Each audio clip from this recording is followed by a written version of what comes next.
Welcome to TheSystem.ca, the art and science of coaching, providing innovative information on new speed, power, recovery, wellness, strength, and conditioning for both athletes and active individuals. Pay attention anymore. So they get disrupted. Yeah, it falls apart for the rest of the day. And if you take good school districts, that means that every school does the exact same thing. What they do is they have their curriculum where they start maybe with reading, writing, arithmetic, and then maybe art. So kids come in the morning and they all start reading from kindergarten all the way to high school. If you change that routine and all of a sudden in 8th grade, let's say that you do art first and all of those things, the kids are going to be a little bit off. They're caught off guard and they need to start all over again. But once you're in the routine, you're all set. So let's take, for example, math. How do we teach math around the world? Well, typically you learn how to count first. All right, so you do addition, subtraction, multiplication, and division. That's right. What would happen if you started with division first? Ooh, that would be a little trickier.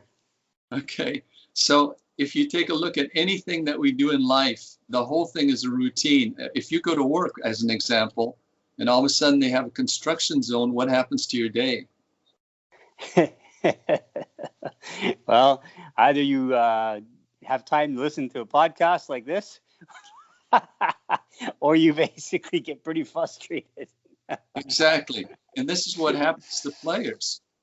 If we don't have them in a routine, and if we don't teach them in a sequence, I think that they're always going to be confused or you need to restart again. Yeah. So in my curriculum, I make it really simple. If you do math, we already said that you add, subtract, multiply, and divide, right? Right. All right. In soccer, we have players who are attackers. And they need to be able to read the game, run in attack, receive the ball, retain the ball, and release the ball. Those are your techniques. Okay, now people go, well, 6-year-olds can't read the game. Do you think it's possible for a 6-year-old or any player at any level to play with their eyes closed? Sure. Okay, so you think you can be on a soccer field, close your eyes, and start playing the game? As long as people are bubble wrapped, we can do it. With eyes closed. Yeah, with the eyes closed. Yeah, you get those big soccer balls now. You can actually go in there. I think I forgot what they call it now, but it's a special type of soccer they call it. Okay, what are the odds of you with your eyes closed seeing the ball? Pretty hard. Well, how about the goals?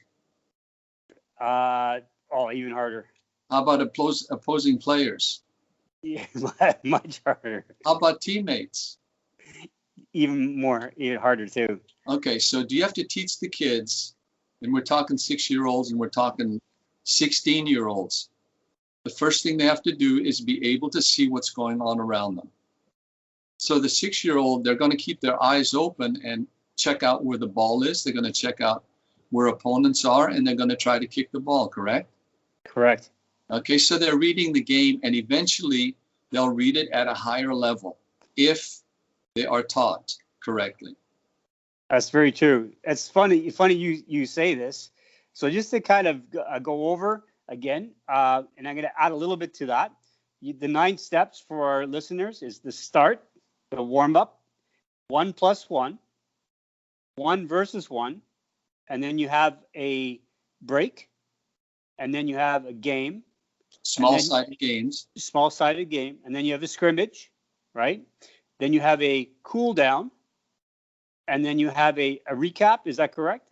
And then you end the practice, correct? Right. And so it's funny. When I work with my clients, I classify conditioning into 4 phases, and I try to move people from one phase to the next phase. And sometimes this idea of doing things over and over again, and I picked this up from a coach. I can't remember the name, but he said that skill lags behind fitness by several weeks to months, and depending how complex the skill is. So sometimes you need to keep reiterating that skill until basically you see some perfection, and give simple cues and just work with one cue at a time. Don't try to multitask, give too many cues, and prioritize. This is where it comes to good coaching. And you would know this a lot, because in order for, to teach, soccer literacy, just like you talked about, you have to start off with something. You progress from one thing to the next thing, and then eventually they start to put together this framework. And from there, it's much easier to work with them, as opposed to, you give them a whole bunch of rules and you're trying to figure out half the time, what is that rule? Meanwhile, they're not playing. Right. So continue with, you have this start, and your start basically is this something like a explaining what you're going to do that day? Is that sort of like a little get together, guys, the kids get around kind of thing? You tell them, okay, this is what we're going to do, or how's that work? Okay, start of the practice is what you're doing is you're starting with disciplining. Okay. And starting the practice starts with the parents, because the kids need to show up at a specific time. Right. The coach is there. The coach greets the kids. The coach gives them it checks their homework. And we can talk about that maybe later on. The coach checks their homework. And then he has to have an official beginning to the practice. Right. By official is you have to have some kind of a routine that tells the children that now I am going to be the coach rather than your dad or a friend or all the other things I am. I'm now the coach, and you are now going to be the player, which means that you have to follow the practice session rules. It's just like in school. Right. You've got the children in recess, and the teacher becomes part of the environment, and he may even play with the kids. But once the kids walk into the classroom, right, the bell rings, and now you have to change from child to a student, and from the playground individual to the teacher. It's the same with coaches. They have to start the practice on time. They have to now explain to the players what you're going to work on. Okay, and the reason for it is the child or the player needs to know what the coach is going to focus on. And to me, it's very important in the fundamental soccer approach is the coach also has to realize what he's not going to comment on. So let's say, for example, that we're going to work on the third part of our practice here. We said, read the game, run to attack, and receive the ball. Okay, so the first touch might be my theme for that particular practice session. And now the coach has to make sure that what he or she doesn't do is when a player makes a mistake, they don't make any comments on it. In other words, the only time that they would make a comment or give some kind of assistance is when that child has a problem with the first touch. Okay, because children need to learn through making mistakes. And if we, stop them every time they make a mistake, there's no way that the kids would ever play. Because in our game, we don't have total control of the ball. It's constantly bouncing off of us. And we have an opponent that's also in the way. And so, let me give you a quick example. Could you raise your right arm? Yep. Okay, go ahead, put it down. Raise it again. All right, not that high. Try to raise it again. No, put it down first. Okay, raise it again. A little bit more to the left. Okay, put it down. Okay, raise it again. No, I want it a little bit more to the right. Okay, how do you feel about this particular sequence that we just went through? I am very confused. Okay, how do you feel about me as a coach? I don't know if you even know what I want. What you're trying to do? Okay, did you make any mistakes? I don't know if I made a mistake. Well, did you raise your arm? Yeah, I don't think I did. I did that correctly for sure. Yeah. Okay, so here I am. You're confused, and sometimes players get upset with the coach because every time that they make a move, they make a comment. Right. So in other words, allow the players to make mistakes in all the other techniques, but not on the first touch in this particular practice.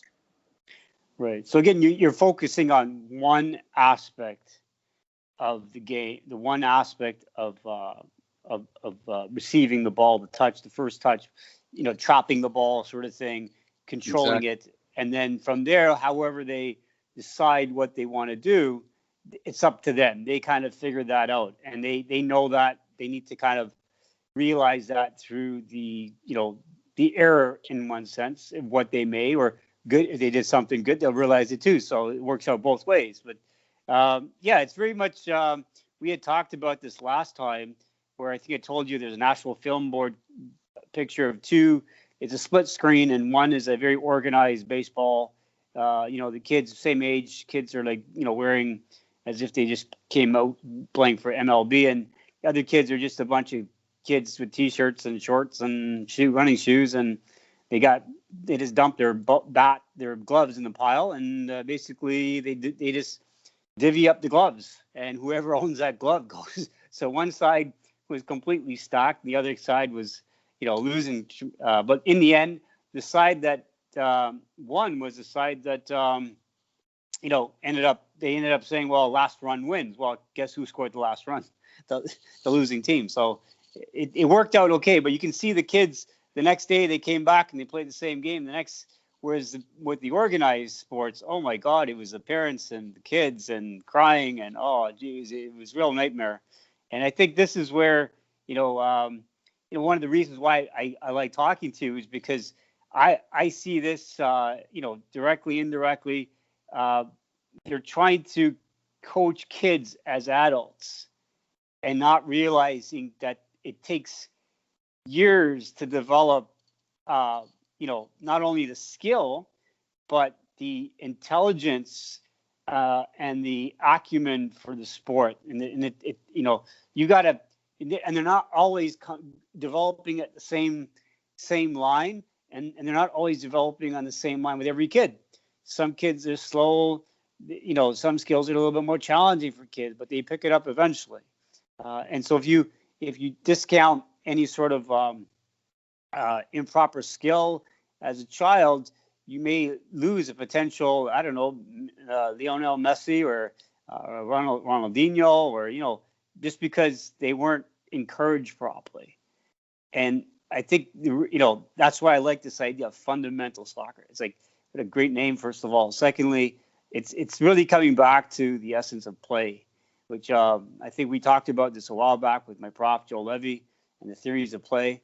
I think that's what's really missing. And so once you got this, you started, you did the start, you did this orientation, right? The warm up. Before we go to the warm up, I think this is very important. Is the child or the player needs to see a demonstration of the technique that you're going to teach. Good idea. So what you have to do is you have to do a verbal explanation and a physical demonstration of the technique. So in this case, if it was the first touch, the coach should, if they can, make the demonstration, do it. But my preference is if you have one of the players who can do it, that would be much better, because the players can relate better to other players.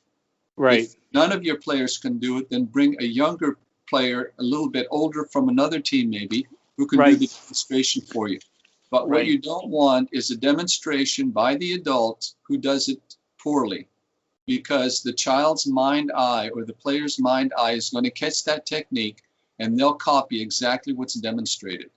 Yes. So what you have to do is make sure that the demonstration and explanation are very clear, and the players know what you're going to focus on. So then we go into the warm-up. And in this case, let's say, for example, the warm-up, we go into the fundamental square. And to me, this is extremely important. You need to have all of the players with the ball, and they're moving around this square, inside the square. A large square for the younger kids, because they need the space to be able to make mistakes. You make the square smaller so that there's more pressure on the individual working on the technique.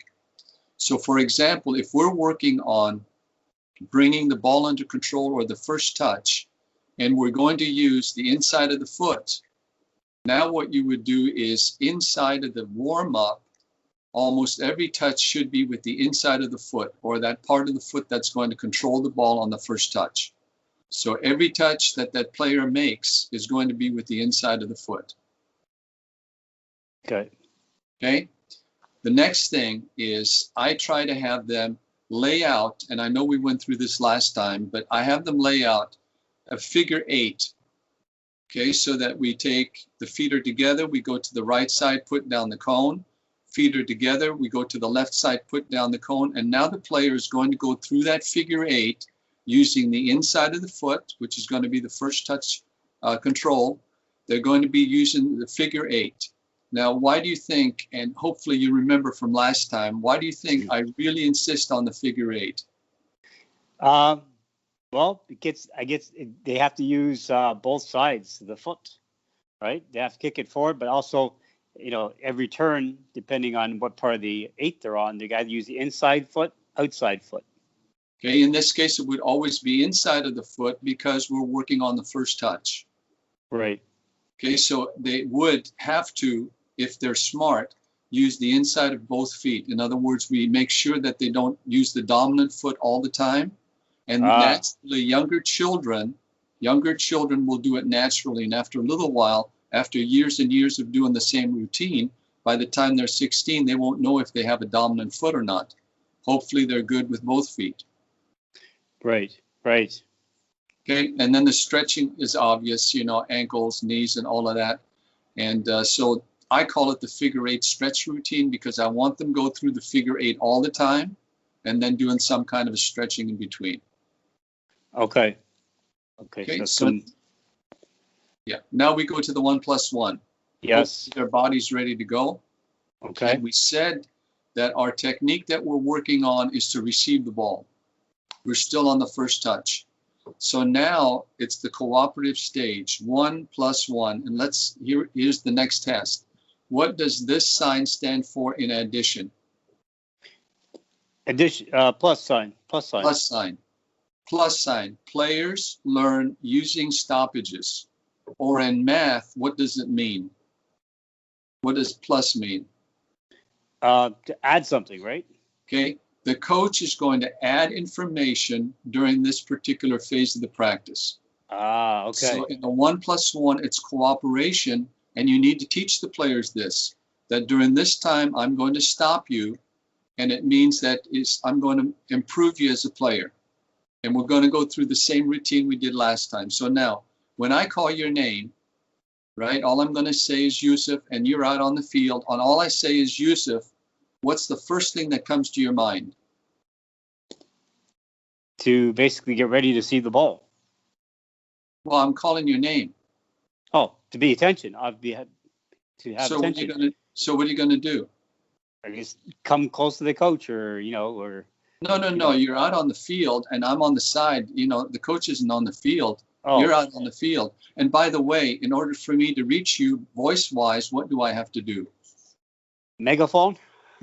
Yeah, a little bit louder, right? So instead of just saying Yusuf, I go, Yusuf, what's your first reaction? To look at the coach. Why are you looking at me? Wait for instruction. Well, weren't you taught at home that when you hear your voice, especially when it's raised loud, what's your thought as a kid? More attention, focus, watch out. You're at home and your parents call your name out loud. What's your first response? Answer back, yes, hello, yes, yeah. Mom. Yeah. And why do you think you're doing it, especially if Mom raises her voice? To acknowledge that basically I'm listening to you. I have your attention. Really? And Or your mom naturally just raises her voice to call out your name, right? If you're living with immigrant parents, they raise their voice all the time. All the time? Well, anyways, cultural differences. Really? So your mom never said quietly, Yusuf. She always goes, Yusuf. Pretty much, but yeah. That's because I never paid attention. That was my fault. Well, in the normal household, if a parent calls the child's name out loud, usually the child's in trouble, or they think they're in trouble. Yes, well, exactly. Yeah, but that was basically my scenario all the time. Yeah, because I was always doing something wrong. All right. So now you're on the field. I'm trying to teach you something, and all I do is call out your name. What do you think you're thinking about? What did I do wrong? Okay, so do you think you're open for information to make you a better player? More than likely not. Okay, and so this is the way that we approach our players.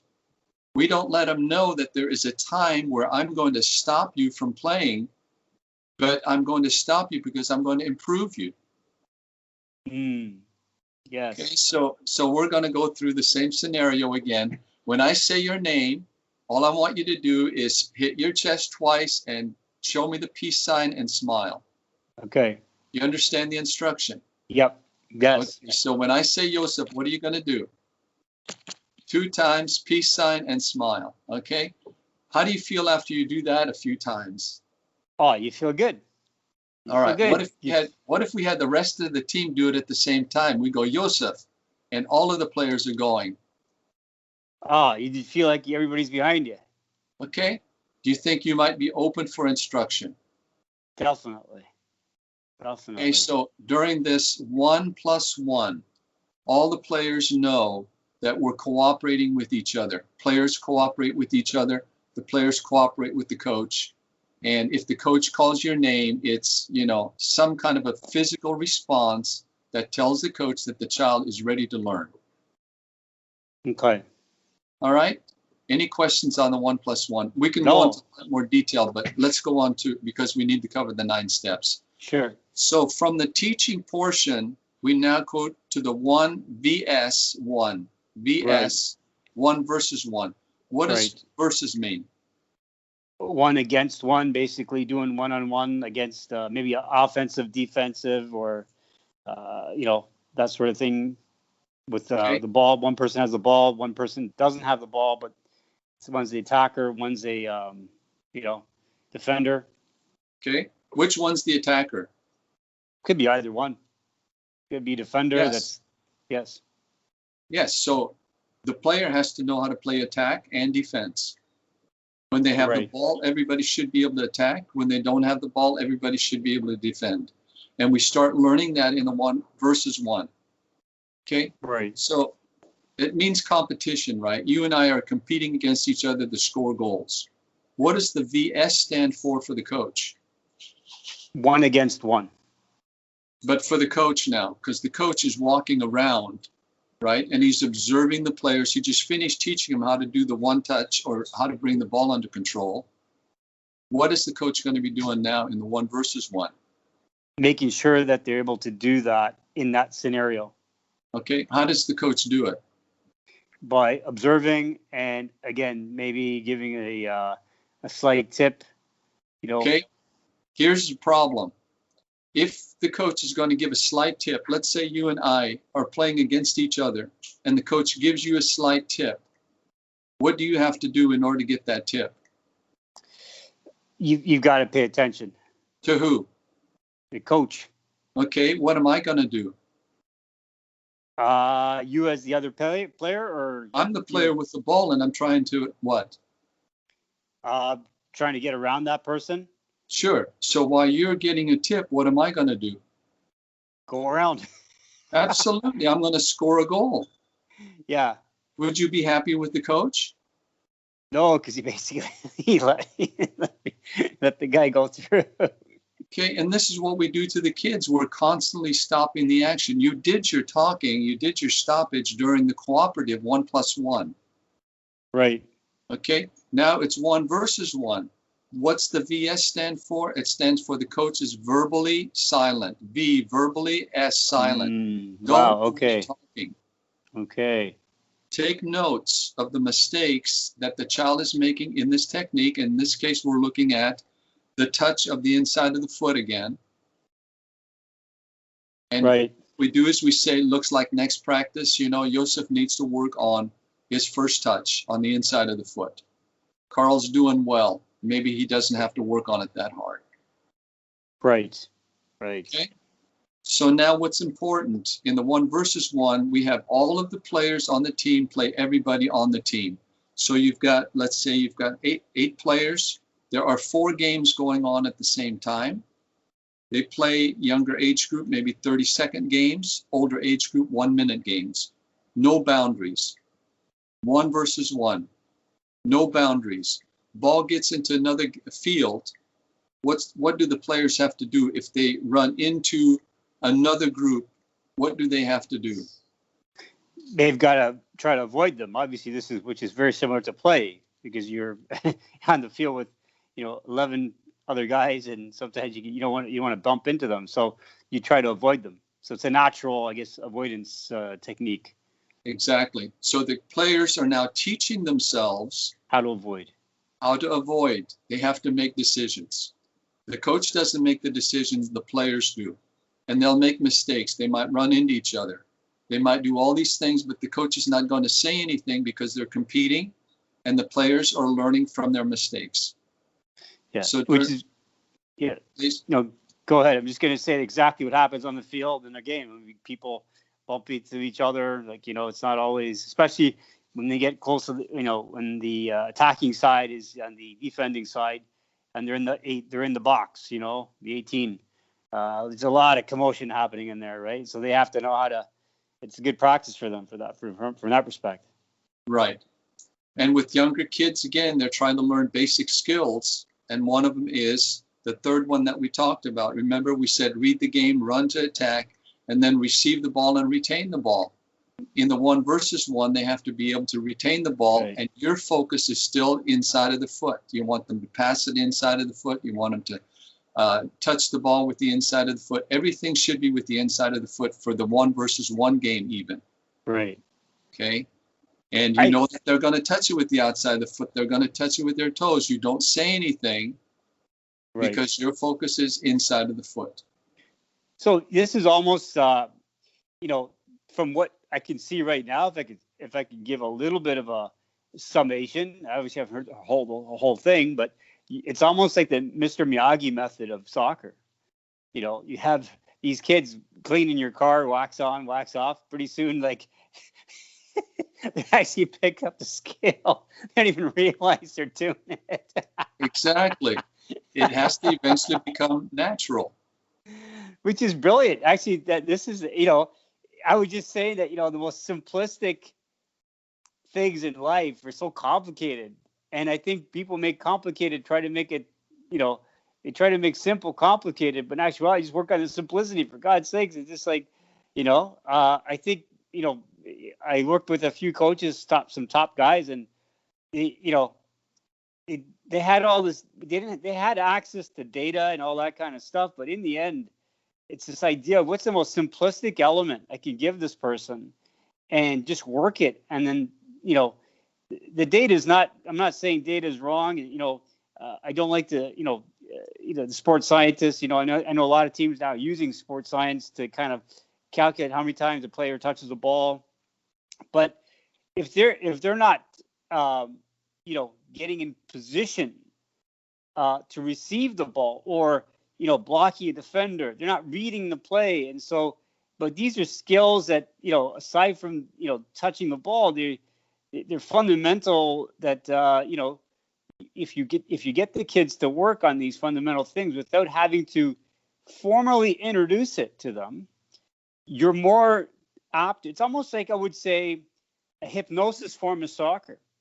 Like you're subconsciously giving to them, but they don't realize you're giving it. It's amazing. Brilliant. Right. Yeah, it's the environment that you create, and you make rules and regulations in that environment so that the child ends up focusing on what you're trying to teach. But what you don't do is you can't talk somebody into doing it correctly. Otherwise, we'd have perfect players around the world. Yes. Right? We can't talk them into it. It's up to the individual to learn those skills, and they learn it through making the mistakes first, and hopefully they're passionate enough to go and practice to make sure they don't make that mistake again. Right. So, Carl, let me ask you something. How many players, you've been obviously in the industry for a very long time. So how many players, have benefited from that moved up the ranks and, they look back and think, you know what, I thank God for Coach Carl. That is an impossible, I couldn't guesstimate, because what I try to do now is I try to reach the coaches and the coaches that try to reach the players.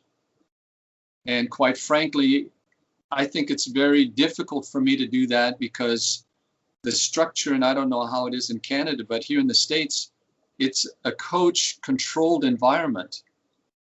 And, we even have, while the players are out on the field, we have coaches yelling from the sidelines, telling them what to do. Well, unless you have the correct angle, you know where the opponent is, you know where the teammates are, you can't give a good instruction.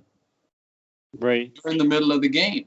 So, unless we have people that have the confidence to allow the players to play the game, and especially at a higher level, I don't know which ones I've reached, because it's up to the individual again to learn those particular skills. Because as you mentioned earlier, if they don't know how to read the game, if they don't know where to look and what to do if the ball happens to come to them, or if they lose the ball, if they don't know what to do, it's not my teaching that taught them.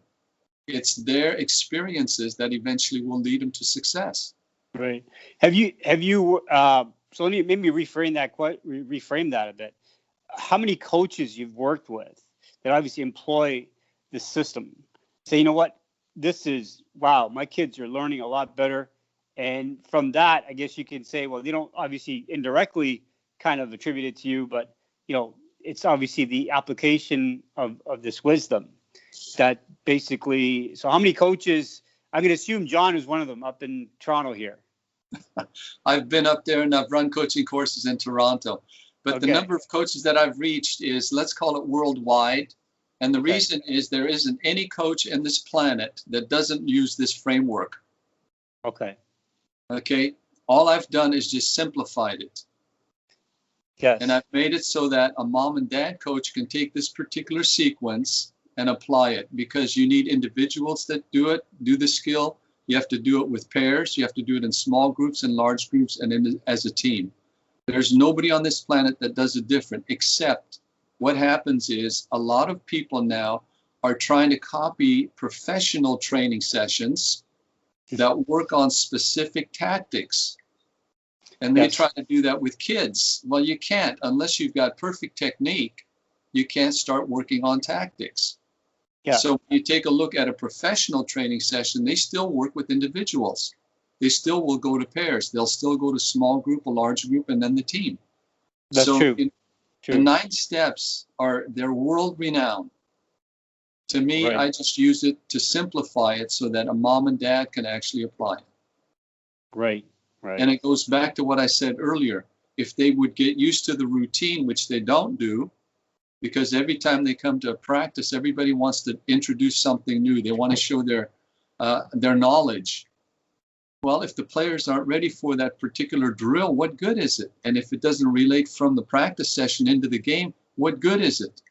So do you think there's a flaw? Like, for example, to teach somebody, let's just say an Olympic lift, like a snatch, right? A full snatch. There's so many other lifts that you need, directly and indirectly before you even get to that level where I can teach you, even with a broomstick, right? Let alone adding weight to that reality. So if that is the end result of let's say a weight training session, right, then there has to be a progression to slowly get there. So how many people do you think take the time and say, well, okay, what are the progressions to first touch? What are the progressions to, let's say, passing the ball? Once breaking this down into simple things, and half the stuff from what I can see here is almost like a innate learned thing. There, basically, if you create the scenario, it will happen, right, over time, right? Sure. Well, let's go back to math. When do you start going to subtraction? Oh man, you're asking somebody who's 54, man. It's going back though. I would say maybe grade 1, maybe, I don't know. No, but before they start subtraction, I don't mean what age group. This is one of the mistakes. Actually, this is one of the mistakes I think we all make. We go, at what age can a player do something? I don't know. Because you might have a 6-year-old who can do something that a 22-year-old can do, and I've got a 22-year-old who can't do what a 6-year-old can do. Each individual has their own skill level. So my question again is, when do you go to subtraction? When the kid is ready. When he's ready and he knows how to add. Yeah. But what we do, and we do the same thing in sports, we go, okay, they're 5 years old, they should be able to add at 6-year-old, now let's go to subtraction. Well, if the kid doesn't know how to add, why do you go to subtraction? Yeah. And in this case, if the child can't bring the ball under control, why do you work on dribbling? Or if they can't dribble the ball, why do you work on shooting? Let all those things happen naturally, because if you're in playing the game, and by the way, soccer, in order to play soccer, what do you need equipment-wise? Well, you need a ball, fundamental. One ball, what else? You need a goal, some sort of goal, like whatever you make. How many goals do you need? You need 2, typically. 2. Okay, that's soccer. We have a goal to attack, a goal to defend, and a ball. How many practice sessions do you see where the people don't use 2 goals and a ball? They'll use the ball and no goals. It's not soccer. They're playing Simon Says, Sharks and Minnows. They're playing all these, what I call soccer-related games, instead of playing soccer.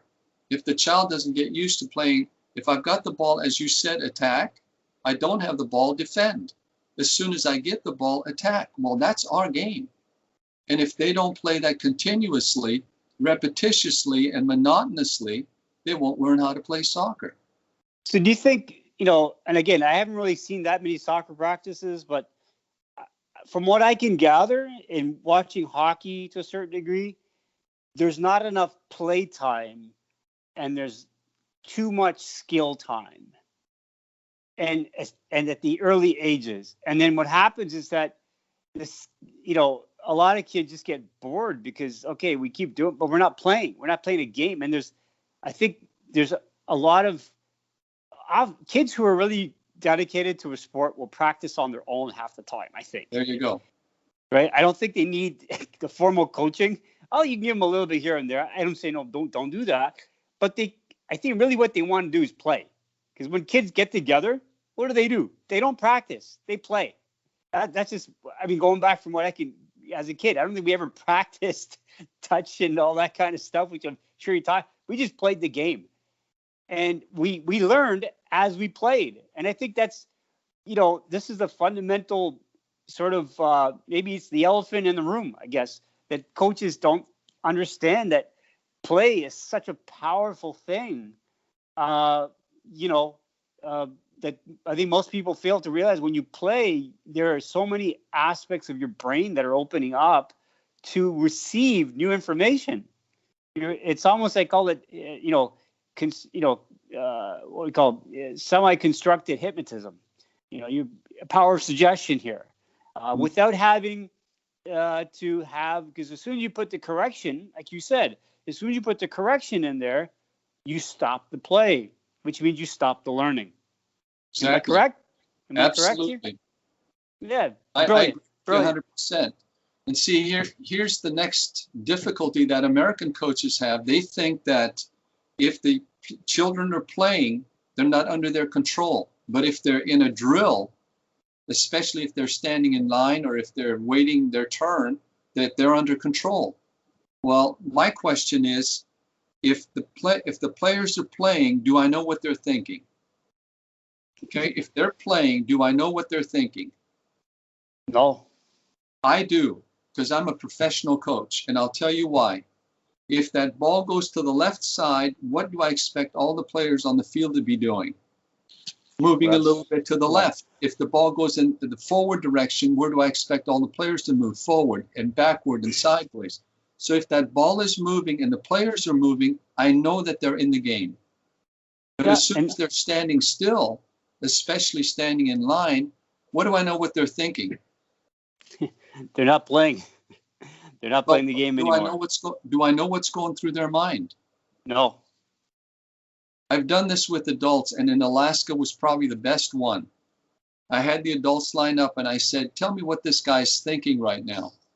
And obviously nobody could guess. So I asked him, what are you thinking? He says, I like to take this clotted grass and put it down his shorts. How good of a soccer player do you think that guy's going to be? Probably not very good. But you understand, we need to get these people to realize that if the players are playing, then you can tell what they're thinking. Now, if you've got a child and we tell them to just stand still in the middle of the field, they're lost. There's no way that we can tell if they're learning or not. But if they're moving with the game and our ball is the game, then you can understand if they're learning or not. So let me ask you a little question here. You said this, you alluded to this earlier. You said, the system here, you can use it from the kids all the way to professionals, right? Yes. And how many people sort of use this in that sense at the and make reference to this fundamentals? I mean, is that something that or is that basically all data driven? Is it all like, okay, yeah, it's just like I don't quite understand from that top level. Yeah, it's all coach and player driven, isn't it? Because if the coach understands the level of his players, he'll adjust that flow chart according to their needs. Right. So if we're working on long passes, as an example, what he would do is in the warm-up, he would do a little bit more of maybe partner warm-ups where we're doing long passes. Eventually, they'll end up in a team, a small-sided game. Well, it's going to be a large field rather than a tight field. And then when they're scrimmaging, his rule is going to be anytime a ball is back passed, I want you to change the point of attack. So we go from a back pass to a long pass to the opposite side. It depends on the level of the players, the skill level of the players, and what the coach is trying to get across. Wow. So we did this going back here now, pulling it back to, we did this 1 versus 1, which is basically verbally silent. Right. And all the players, all the children or the players play against everybody on the team. So you rotate and keep score. Who played who? What was the score at the end of the time limit? Okay. And the reason for playing everybody on the field is, why do you think you want to play everybody on the team? Well, first of all, everybody is keep moving. Number one. Number two is everybody has different experiences with different players, like different realities. Exactly. Right. You want to play somebody that's weaker so you can work on the technique. You want to play against somebody who's equal to you to see if you can do it. And you want to play against somebody who's stronger in the technique because you may learn from them. Okay, so we play everybody on the team.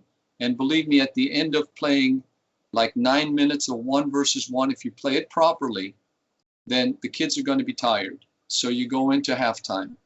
And the halftime routine to me has to be exactly like it is on Saturday, game day. So if you're going to have Gatorade, make sure you have it at practice. If you're going to give them, which I think is a very poor choice, but if you're going to give them oranges, make sure you have oranges at practice. And make the halftime in practice the same length as it would be on Saturday. Routine.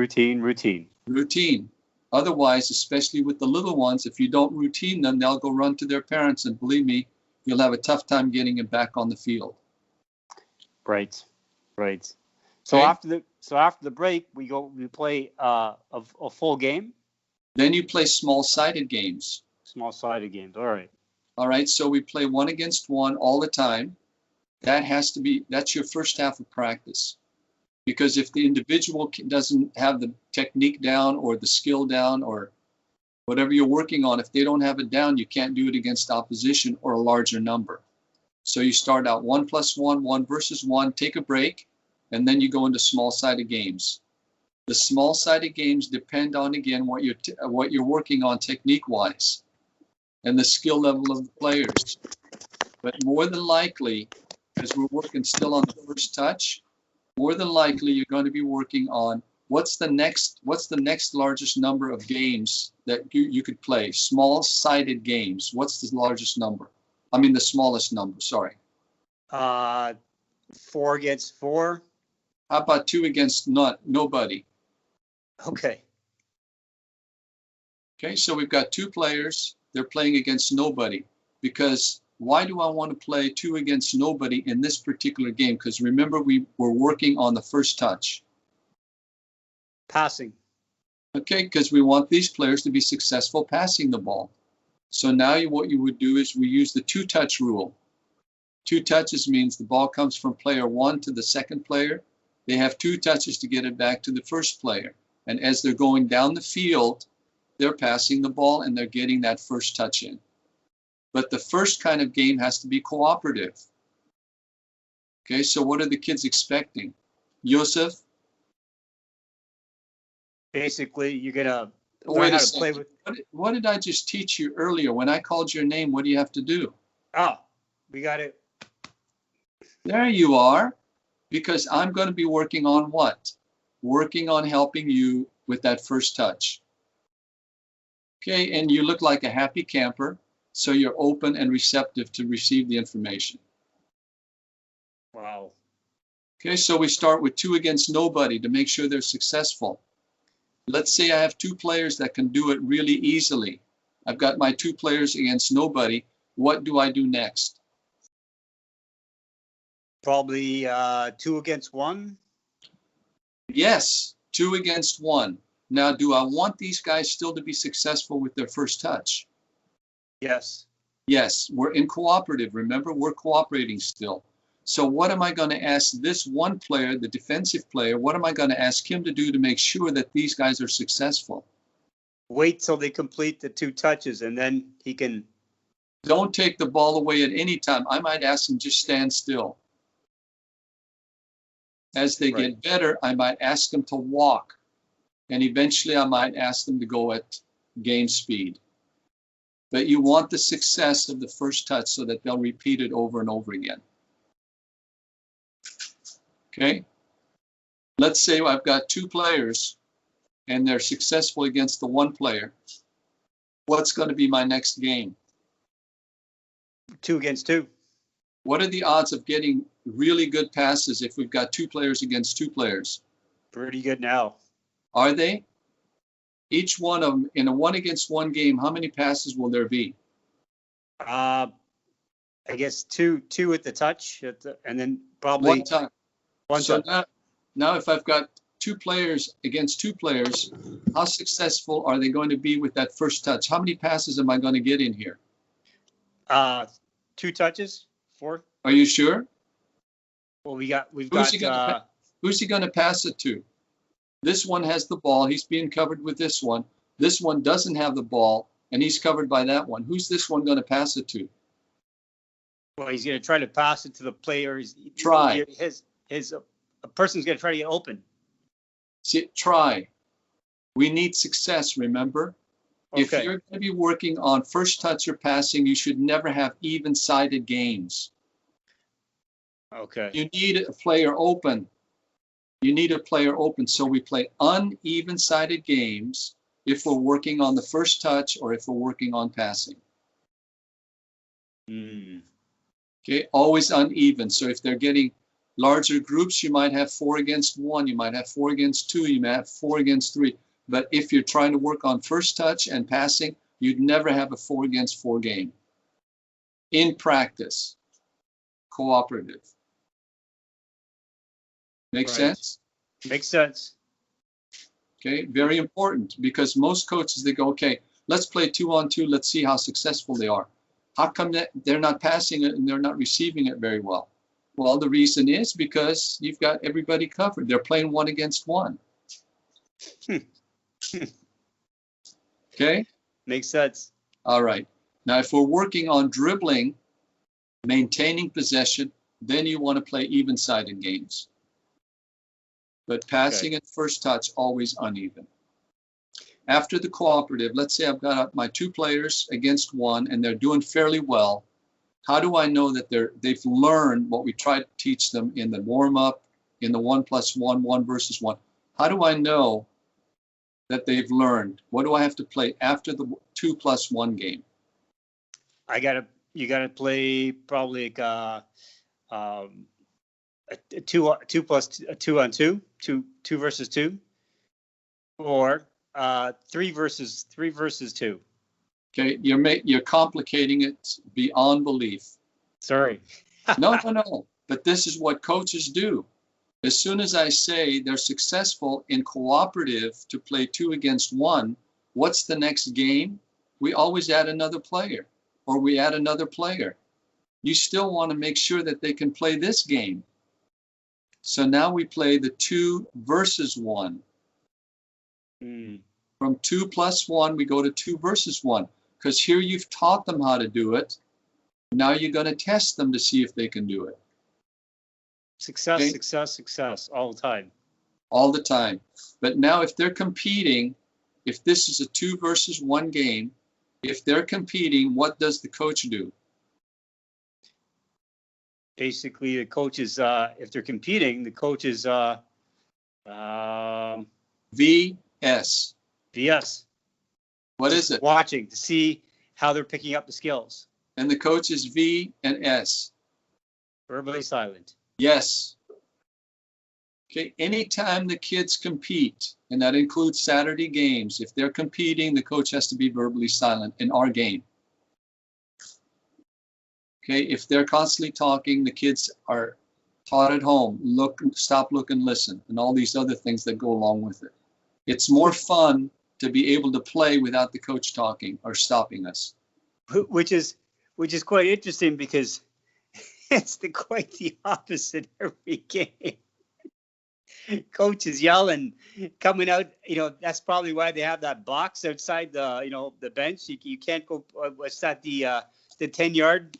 You can't come outside that box. But you see some of the best coaches in the world. They may pace back and forth, but they're very rarely yelling. I mean, they're just basically just watching. Mm-hmm. And when the player comes off, they give him a little pat, and then they let everything kind of cool down. And then they would kind of mosey over to the player and say, "Hey, listen, man," and they'd show him, on a whiteboard, "Hey, this is what this is what the last play you did. You did, again, focusing on the positives. And by the way, what do you think? What do you think you maybe goofed up or something?" So basically, what happens now? You're fostering a learning environment, which I think which the fundamental. I mean, sorry for the pun here, but it's what you're trying to do. In essence, is just foster a learning environment. Period. And how you do it now? Okay, there's the devil's in the details in one sense, but the end goal always is how do you? So you run it by this big filter. Is this going to be a learning experience or a punishment experience? Right. And so when you run it from a learning experience, you're always fostering this play idea. Indirectly, you're slipping it in without them even knowing it. Brilliant. Just brilliant. So let's go back to some brilliance here, because let's take the personality or the attitude of the coach. If you're working with children under 10s and younger, the most important word is patience. Yes. Okay, if you don't have any patience, don't work with younger children, because they're going to make a lot of mistakes. They won't be able to pay attention. A lot of things are going on, even if you're teaching them a routine. It's going to take time for them to learn. Between 10 and 14, you need persistence. Okay, it means that if the child loves to play the game, now you can do some of these boring things that we do and trying to get them to get those basic skills down so that eventually we can work on tactics. After 14, what you need is a psychiatrist. Okay, because if those kids go through all the punishment that we put them through and they still survive, then they're going to be some great ball players. So it's from patience to persistence, which means lots of repetition, to eventually, just make sure that they enjoy loving the game. Wow. And just a quick side note here. How did you come up with this? Lots of years of watching other people make mistakes and myself making the mistakes. And at what point the light bulb hit, say, you know what? Like for me, in what I do, it was about 10 years ago, basically. I'm thinking, okay, there's something wrong here. There's something not working. If what they taught me, A plus B should equal C, but how come I'm not getting C all the time? So what point for you is like, okay, I'm been taught a certain way and I'm applying what they taught me. And why am I not getting this results? And how many years ago was that? Was that, Well, with me, it probably happened 40 years ago. Okay.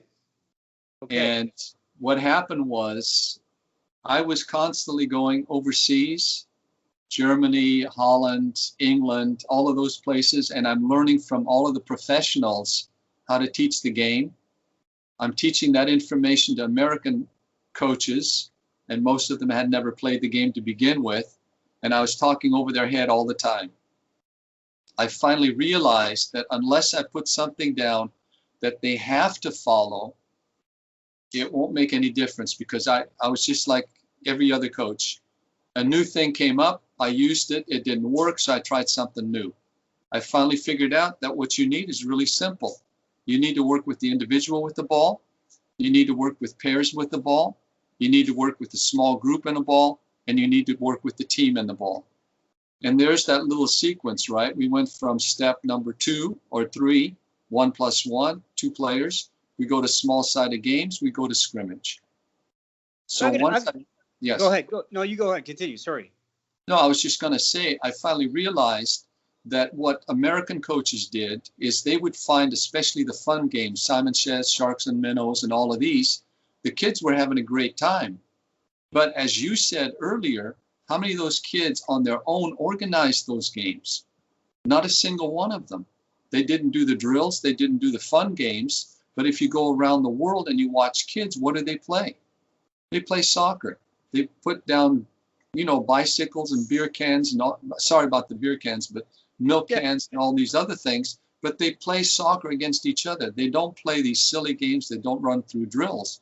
So my thinking is, if we can create that environment through adult teaching or an adult teaching the child, then maybe they'll play it on their own. That's one of the big things, and we haven't discussed it, but I try to teach the coaches to teach the players to lay out their own environment.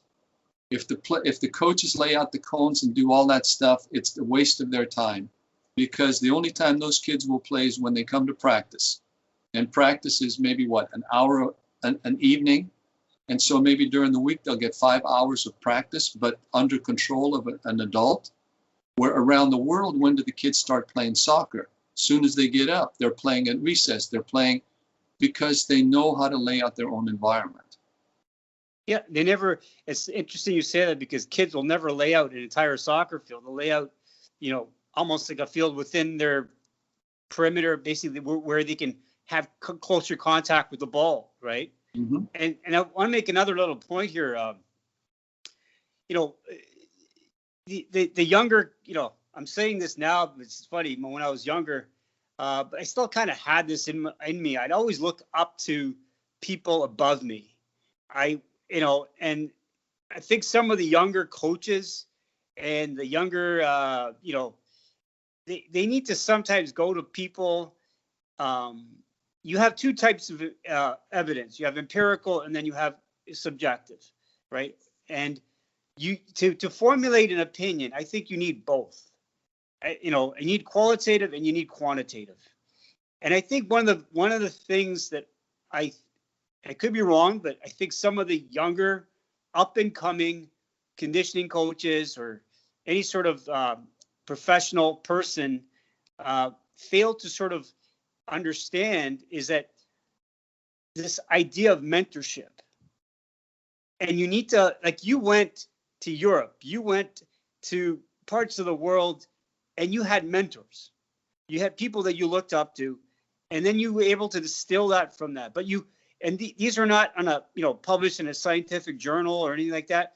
You watched and you observed. You made some observations, and from that you were able to build a system. And that system has it it has some weight to it because it brings back all this experience that you have. So, you know, when I was a younger version of me, I had very, very fortunate. I had two professors that were my mentors, and I would be able to run by whatever I learned in school or wherever I read it from, I would run it by them. And because they had real world experience, not only in the textbook, they were able to give me some insights that you wouldn't be able to get in a textbook.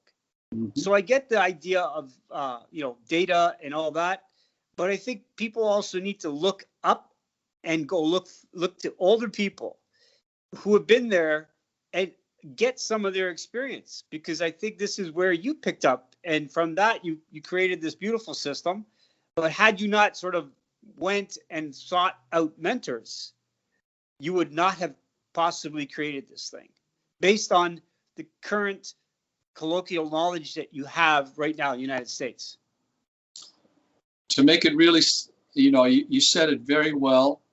A lot of the words I didn't understand because I need a dictionary. But to simplify it. Thank you. When you're very welcome. But to simplify it, one of the things that I learned was when I went to a coaching course, I saw everybody taking notes and they wrote down all kinds of things. What they never did was to get to know the instructor. And what I did is, I think the most important thing is you need to get to know every individual on your team as an individual, not as part of the group. And once you can reach that individual, from there, it's just a matter of time that you can reach them and teach them. So, in a few words, get to know the humans. Again, it comes back to this qualitative aspect that quality trumps quantity. And when you have these, and I'm maybe kind of taking shots at these data people, there's a person behind that number.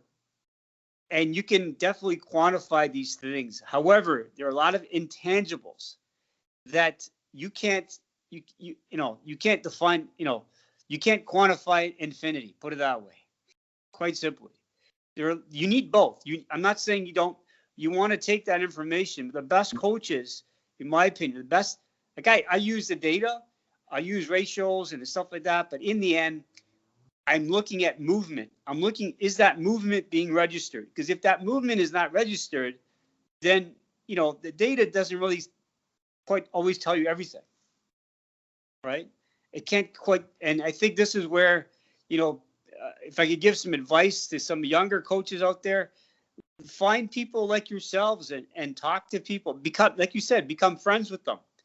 And I think, if I could be wrong, but I think people of, I'm going to say of our age or maybe your age, you get to a certain point, I think that where you want to share that knowledge. Am I right? Absolutely.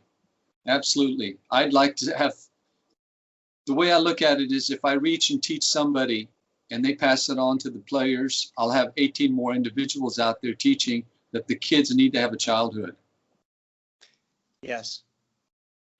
So going back to now, after you had this break, they're going to play a game. So one small-sided games. And then you said there's also, after that, there's a scrimmage. Yes. The scrimmage is to see everything that you've tried to teach during that particular session with the whole team. And to make it really brief is you have to have a cooperative scrimmage first. And my preference is try to play against somebody that's not part of your team. In other words, play a team that's strangers, because on Saturday you're going to be facing strangers. But make it sure that you talk to the opposing coach and tell them that every once in a while you'd like to make a stoppage to get a point across. And the kids already know as soon as you call out somebody's name, all the players are going to stop. They're going to do their thing. And you get your message across. And then you have to finish first cooperative play, and then you finish with the competitive game. And that means you leave the kids alone and they have fun playing the game. And you write down notes of things that you need to do next practice because they didn't learn what you try to get across this one. Right. And you may change your theme, but occasionally you might, the next practice, still talk to one of the individuals about their first touch. but don't overdo it. Don't go back to how high do you raise your hand, because they'll make mistakes all the time. Again, the younger ones, have patience. I think you hit kind of some key points here. You said, from let's say from little kids to like say 10 years old or so thereabouts, it's patience. And just learning one thing at a time. And then you said, from 10 to 14, it's persistence. Can you keep doing that skill, practice that skill, right? And then finally you get into basically the you call it psychiatry, more of a mental game at that point. Where basically, if I could say, you're looking at now systems, like how do you play attack systems, defensive systems, because they have those fundamental skills mastered. They understand the positional play, et cetera, et cetera. Now you're looking at team systems. Now it becomes like chess on the pitch, right?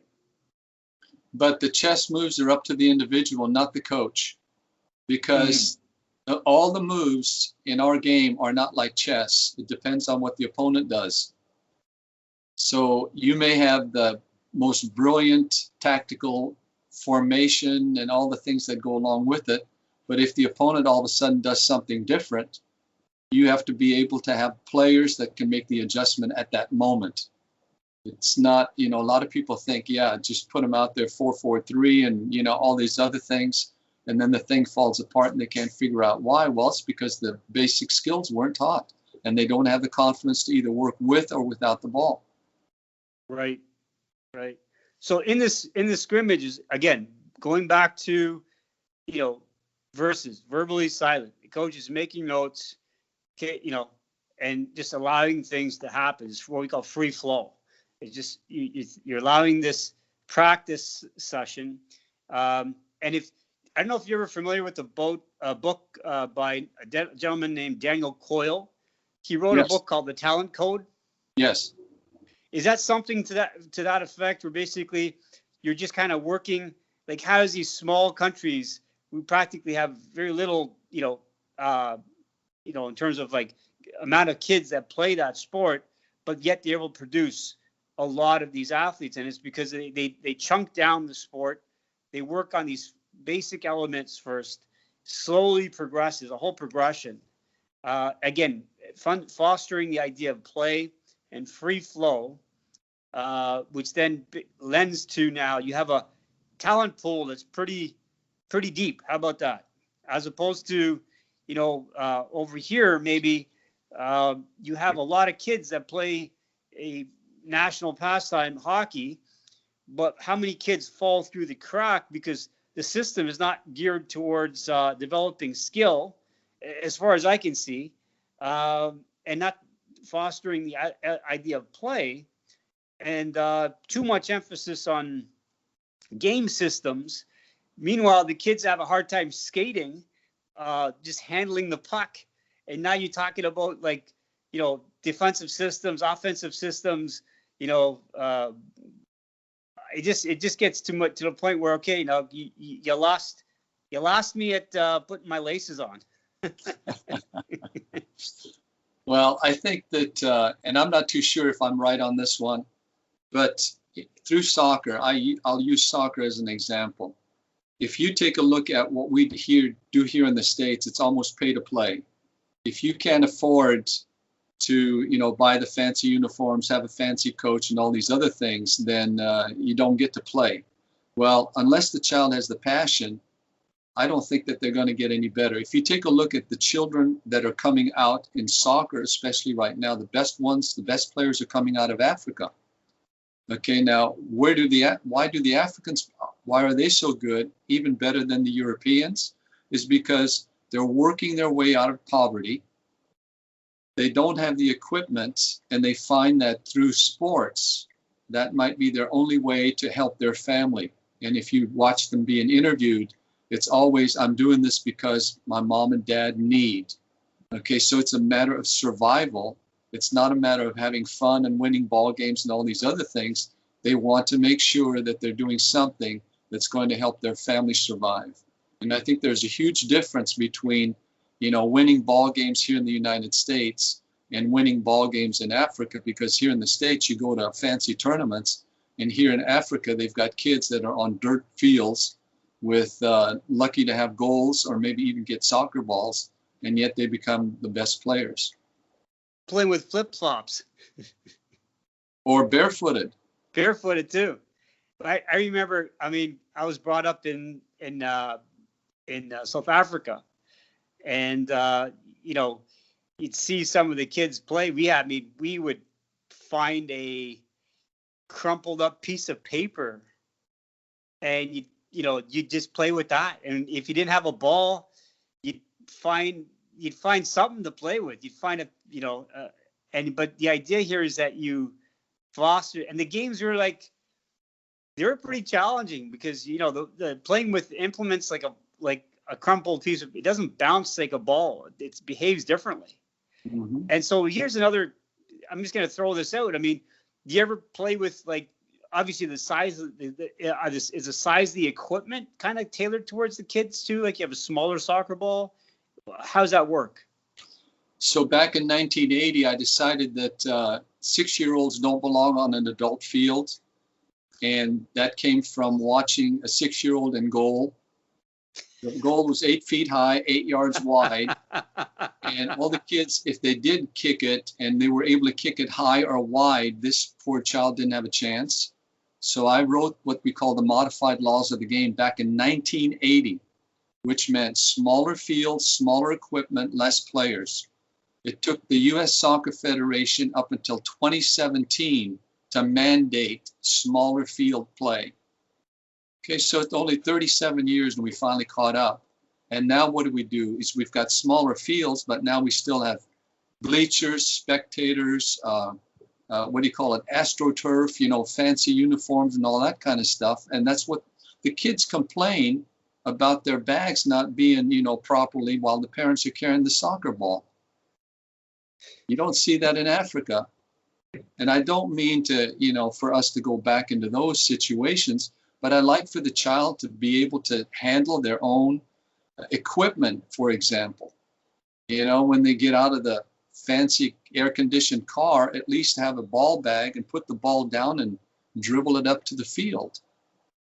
Anyway, I know I'm getting a little bit carried away, but I just don't like what we're doing, which is saying you have to have fancy equipment, you have to have fancy fields, you have to have all these things in order to build good soccer players, when all we need to do is find an environment that's safe and have the kids attack a goal and defend a goal. Let's play.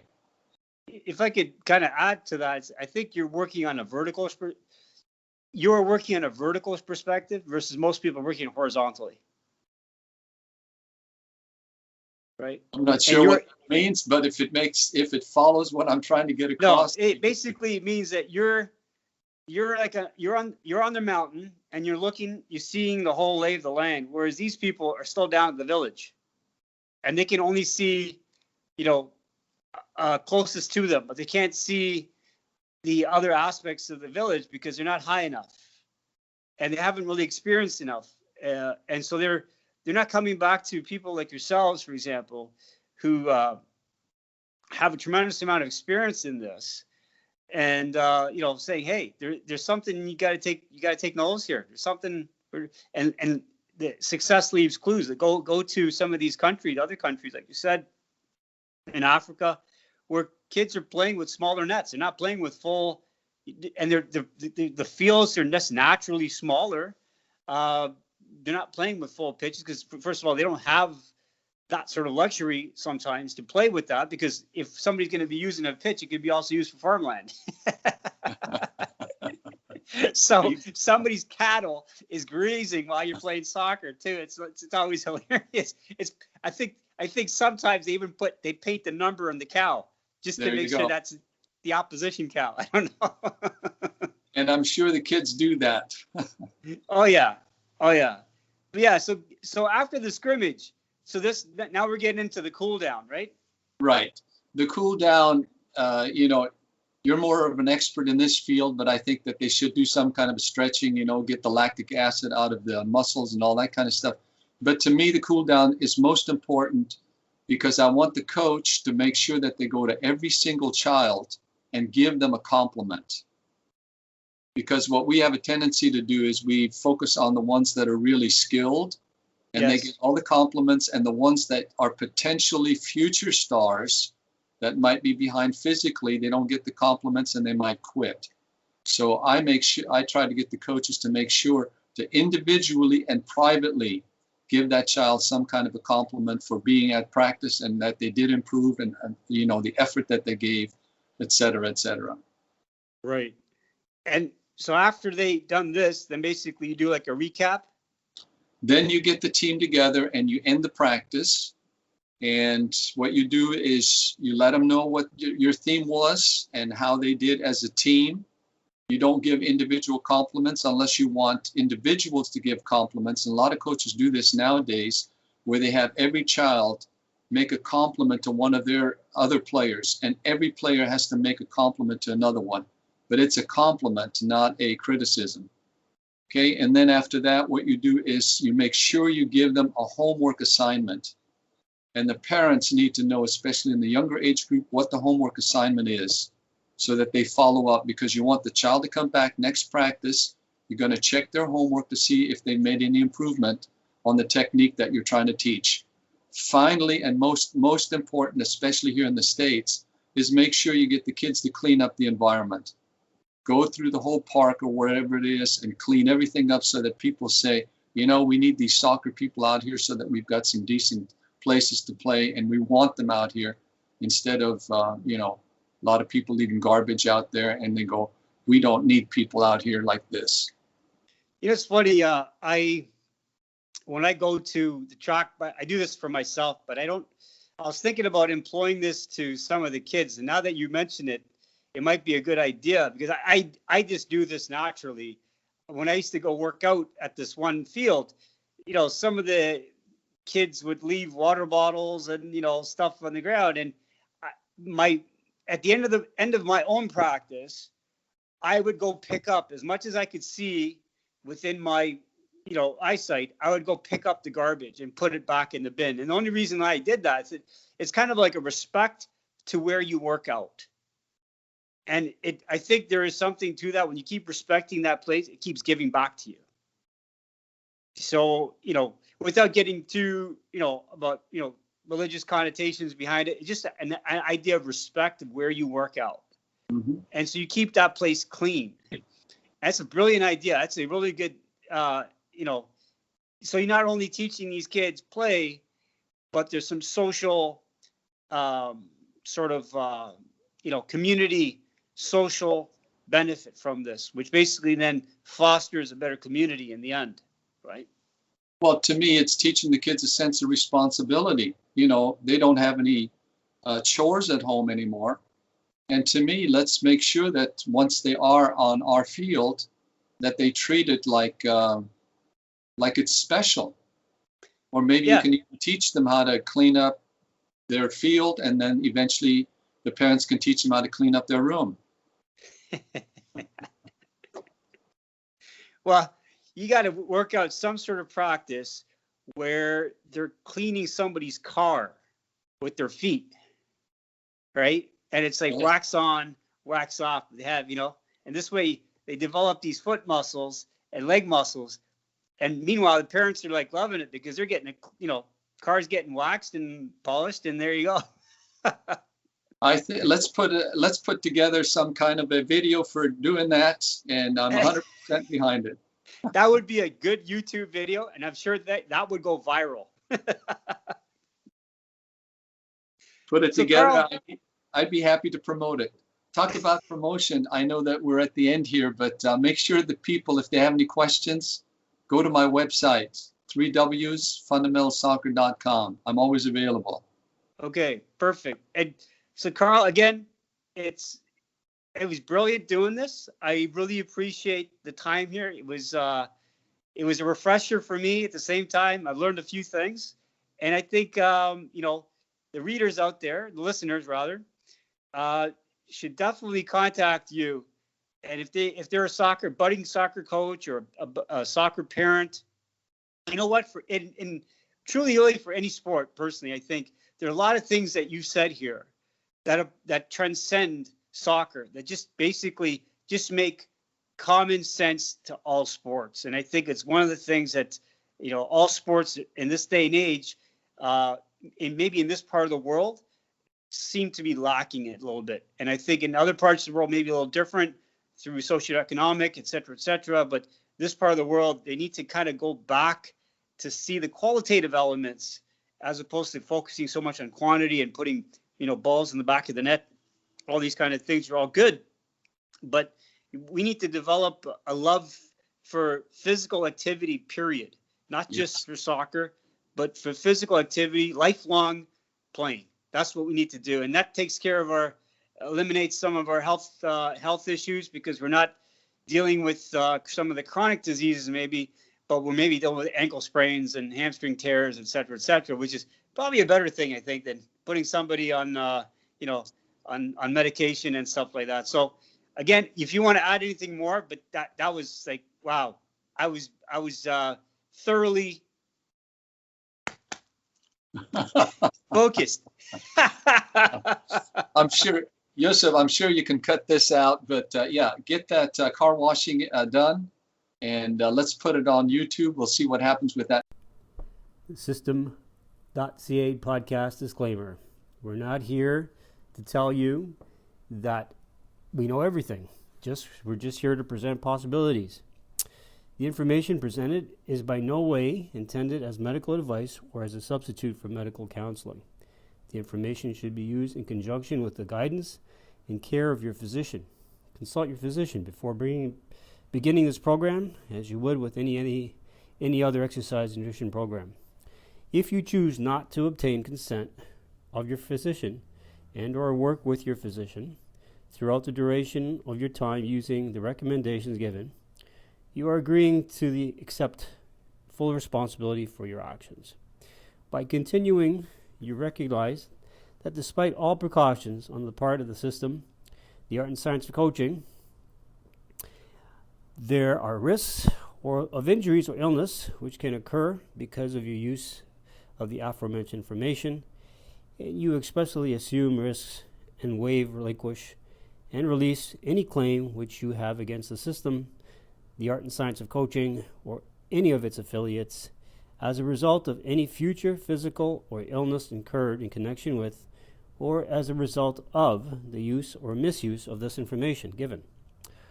All rights reserved. No part of this publication may be reproduced, distributed, or transmitted in any form or by any means, including photocopying, recording, or any other electronic or mechanical methods, without the prior written permission of the system, the art and science of coaching, except in the case of brief quotations embodied in critical reviews and certain other non-commercial uses permitted by copyright law. Thank you. Thanks for tuning in. If you like the content, please hit the subscribe button. Check out TheSystem.ca for more information on services and more content like this, and also products. Take care.